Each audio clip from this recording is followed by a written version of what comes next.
Hey. So, today we're going to be talking about authority in the hood, right? When I say hood, wife hood, motherhood, you choose your hood. So we're going to be talking about authority in the hood today. And we're going to be coming from Matthew 8, 5 through 13. So many wives struggle with the authority of our husbands. As wives, sometimes we struggle with the authority of our husbands. Mind you, it is the authority that he has because God has given it to him. So technically, we're struggling with God's decision. And we don't fully trust in him. Unless you're saying that God wasn't really part of the wedding and he's not part of the marriage. And that's a whole nother, that's a whole nother thing. But moving on, there are two possible reasons that I have thought of that that could possibly impact or influence our struggle with our current husbands or with our husbands, right? So the first one is you don't understand how authority works. And then the second one, you also struggle with your parents' authority, or your parents didn't fully exercise their God-given authority, which did not help at all. But the purpose of me coming on today is to talk about, for us to take a lesson from the centurion or the commander in Matthew 8, 5 through 13. So let me read that for you. All right, verse number 5. When Jesus had entered Capernaum, a centurion came to him, or a commander. So a commander came to him asking for help. Lord, he said, my servant lies at home paralyzed, suffering terribly. Jesus said to him, shall I come and heal him? The commander replied, Lord, I do not deserve to have you come under my roof, but just say the word and my servant will be healed. For I myself am a man under authority with soldiers under me. I tell this one go, and he goes, and that one come, and he comes. I say to my servant, do this, and he does it.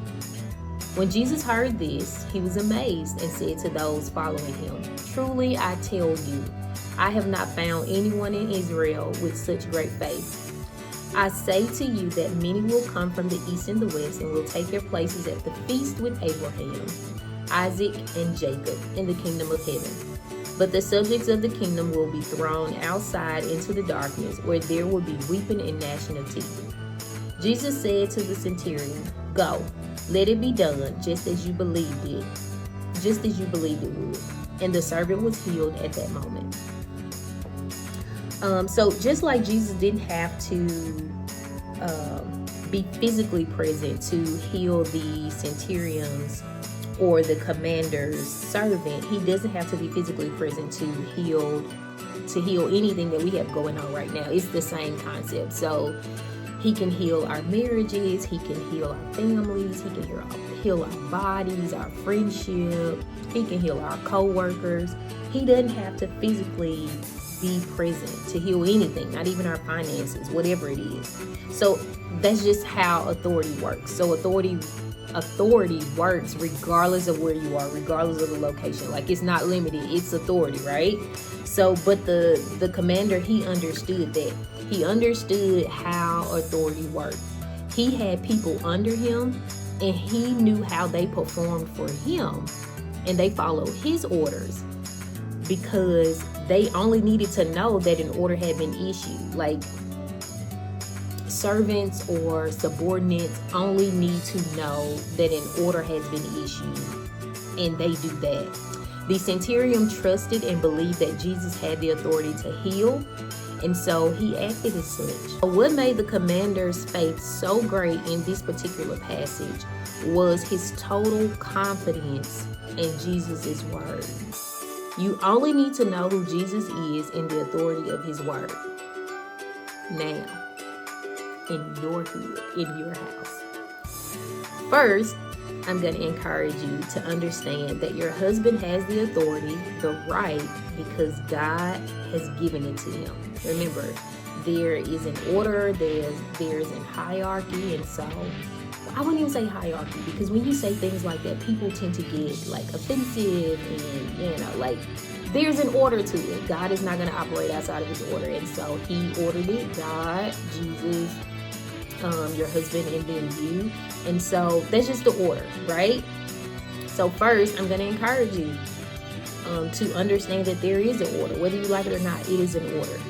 Then I want you to really get to know your husband better. Okay, stay with me. Really get to know your husband better. The centurion had total confidence in Jesus' word because he knew who Jesus was and the authority of his word. So great faith comes from when we truly understand the greatness of the object of our faith. So if you truly know your husband and you truly trust him and truly have faith in his word, then you're going to allow him to operate, or you're going to allow him to operate in his authority. Like, you're not going to be questioning that every chance that you get. So that's what I'm saying. Like, take this lesson from the commander. Fully get to know your husband so that you can have faith and that you can trust in his word. You'll see that he's a man of his word, okay? And then the third one, remember, marriage was set up for you to win. God will always hold the man responsible. So decrease some of the cortisol levels and submit to your husband's authority. God always said, well, when you read in the Old Testament, he always talks about how he is the God of Abraham, Isaac, and Jacob. Not Sarah, not Rachel. Like, none of the wives. He always said Abraham, Isaac, and Jacob. And so just do what the man asks you to do. That's it. I hope this is helpful in the hood today, or whenever you're watching this. Bye for now.